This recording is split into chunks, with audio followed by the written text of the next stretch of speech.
रीवा में शासकीय शिक्षकों के लिए ई अटेंडेंस अनिवार्य किए जाने के आदेश ने बड़ा विवाद खड़ा कर दिया है। 21 अगस्त को संयुक्त संचालक लोक शिक्षण रीवा द्वारा जारी आदेश के बाद पुरानी पेंशन बहाली संघ ने इसका विरोध तेज कर दिया। सोमवार शाम शिक्षक संघ के सदस्य कमिश्नर कार्यालय पहुंचे और नारेबाजी करते हुए ई अटेंडेंस की अनिवार्यता खत्म करने की मांग उठाई। शिक्षकों का कहना है कि ग्रामीण इलाकों में नेटवर्क की गंभीर समस्या रहती है, जिससे समय पर अटेंडेंस दर्ज करना संभव नहीं हो पाता। वहीं कई शिक्षकों के पास एंड्रॉयड फोन तक नहीं है और सर्वर की गड़बड़ी भी बड़ी दिक्कत है। विभाग का तर्क है कि लगातार शिक्षकों के स्कूल से गायब रहने और समय पर न पहुंचने की शिकायतें मिल रही थी। इसी कारण ई अटेंडेंस लागू की गई है। विरोध कर रहे संघ के पदाधिकारी पुष्पेंद्र द्विवेदी ने कहा कि शिक्षकों पर अनावश्यक दबाव डालने के बजाय उनकी वास्तविक समस्याओं का हल निकाला जाना चाहिए। संघ ने कमिश्नर से मांग की है कि ई अटेंडेंस की अनिवार्यता समाप्त की जाए, साथ ही लंबित क्रमोन्नति एरियर्स, डीए एरियर्स का भुगतान। अवकाश के दिनों में करवाए जा रहे बीएलओ कार्यों को सर्विस बुक में दर्ज करने और लंबित अनुकंपा नियुक्तियों के निराकरण जैसे मुद्दों का समाधान भी किया जाए। संघ ने यह भी अपील की कि सभी जिला शिक्षा अधिकारियों और विकासखंड शिक्षा अधिकारियों की संभागीय बैठक बुलाई जाए, ताकि शिक्षकों की समस्याओं का जल्द से जल्द हल निकाला जा सके। ई अटेंडेंस में कई सारी दिक्कतें हो रही हैं। एक तो सबसे बड़ी दिक्कत है कि एरिया नहीं मिलता है। दूसरा और दिक्कत है कि आपका पोर्टल इतनी ज़्यादा तरीके से हैंग हो जाता है या उसमें टीचर की पूरी इन्फॉर्मेशन अभी अपलोड नहीं है। जैसे मैं इंग्लिश की टीचर हूँ और मेरी हर महीने ट्रेनिंग हो रही है सतना में। पिछले महीने भी और इस महीने भी मेरी ई अटेंडेंस नहीं लगी है, क्योंकि वो लिख कर आता है आपकी जानकारी उपलब्ध नहीं है, रजिस्ट्रेशन करिए। और जबकि रजिस्ट्रेशन जब करते हैं तो वो कहता है कि आपका रजिस्ट्रेशन हो चुका है। तो ये पोर्टल की अपनी विषमताएं हैं। तो इस तरह से हर बार प्रेशर करना, और वो भी वेतन का प्रेशर करना। जब हम जा रहे हैं स्कूल अटेंडेंस में हमारा नाम है, रिजल्ट बेहतर हो रहा है, रिजल्ट में है। लास्ट ईयर तक जो एक सिस्टम था कि कभी भी ये वीडियो कॉल करते थे किसी भी विभाग वाले, और वीडियो कॉल पर सारे टीचर्स को देखते थे, तो वो सिस्टम भी हो चुका है। अभी भी हो सकता है, हमें कोई प्रॉब्लम नहीं उससे, क्योंकि जब हम वहाँ हैं और रिजल्ट बेहतर है तो फिर हमें बाकी कोई दिक्कत नहीं। पर अगर आप ई अटेंडेंस की बात करते हैं तो उसको पूरी तरह से सिस्टमैटिक करिए, दुरुस्त करिए कि आपकी तरफ से कोई फॉल्ट नहीं है, उसके बाद टीचर पर लागू करिए। अटेंडेंस और एरियर 1 साल पहले हम लोगों का क्रमोन्नति हुई, 1 साल पहले 5 सितंबर को, और आज माने अब सितंबर ही आ रहा है, आज तक हम लोगों का एरियर नहीं मिला।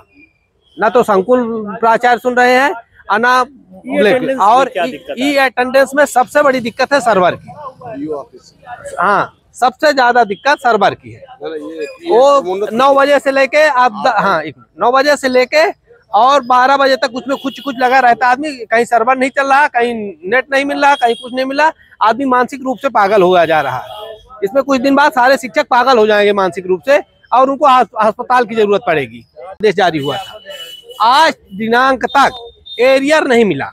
आज दिनांक तक 1 साल हो गए, ना ब्लॉक ऑफिसर ना संकुल प्राचार्य, ये 1 साल में हम लोगों को हमारे क्रमोन्नत का एरियर, हमारा पैसा देने में नहीं दे पाया। आज तक 1 साल उनको लग गया, कोई देखने और कोई सुनने वाला नहीं है। सर, आज हमारा संगठन new movement for old pension संघ प्रदेश अध्यक्ष सत्येंद्र सिंह तिवारी के आह्वान पर पूरे जिले में हर संभागों में आज ज्ञापन का कार्यक्रम चल रहा है, जिसमें महत्वपूर्ण है ई अटेंडेंस।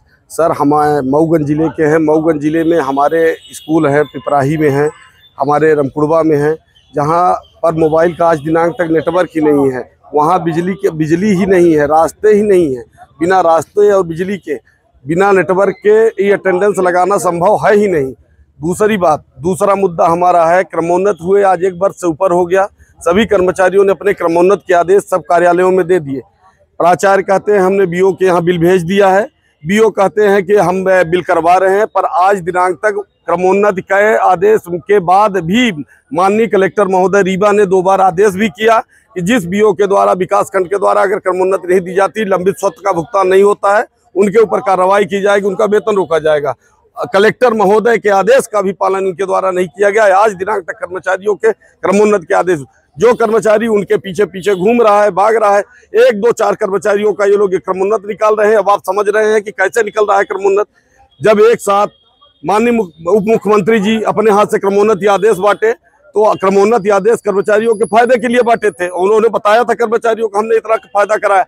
जब फायदा हमारा हुआ तो हमारा एरियर्स की राशि क्यों नहीं दी गई आज तक?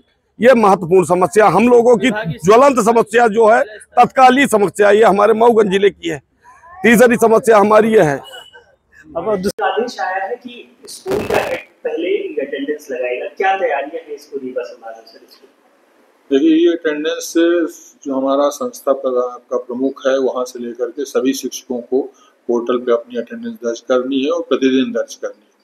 इसमें सभी शिक्षकों को इसकी जानकारी दी जा चुकी है कि किस प्रकार से वेब के माध्यम से अपनी उपस्थिति दर्ज कराएंगे। इसमें संस्था में पहुँचने पर लॉगिन करना और संस्था से जब वो बाहर आते हैं अपने स्कूल समय के बाद, तो लॉग आउट करना भी इसमें कंपलसरी है। इस संबंध में शासन के जैसे निर्देश हैं कि सर्वप्रथम हमारे जितने भी संस्था प्रमुख हैं, चाहे वो प्राचार्य हों या हेडमास्टर, उनको 100% उपस्थित दर्ज करानी है ई पोर्टल पर। और इसके साथ ही वो अपने अधीनस्थ सभी शिक्षकों से, सभी शैक्षणिक स्टाफ से ई अटेंडेंस दर्ज करने को प्रेरित करेंगे और सुनिश्चित करेंगे कि सभी शिक्षक इसको अनिवार्यतः अपनी उपस्थिति लॉगिन और लॉग आउट दोनों ही करना सुनिश्चित करें। अगर ऐसा नहीं होता तो शिक्षकों को ये कार्रवाई? अभी कार्रवाई के लिए भोपाल से ऐसे निर्देश नहीं है। पहले उनको समझाइश देकर उसको हमें टारगेट को पूरा करना है कि हमारे सभी शिक्षक और हमारे सभी शाला प्रमुख इससे जुड़ सकें, और जैसे कार्रवाई के निर्देश आएंगे उस पर हम आगे कार्रवाई करें।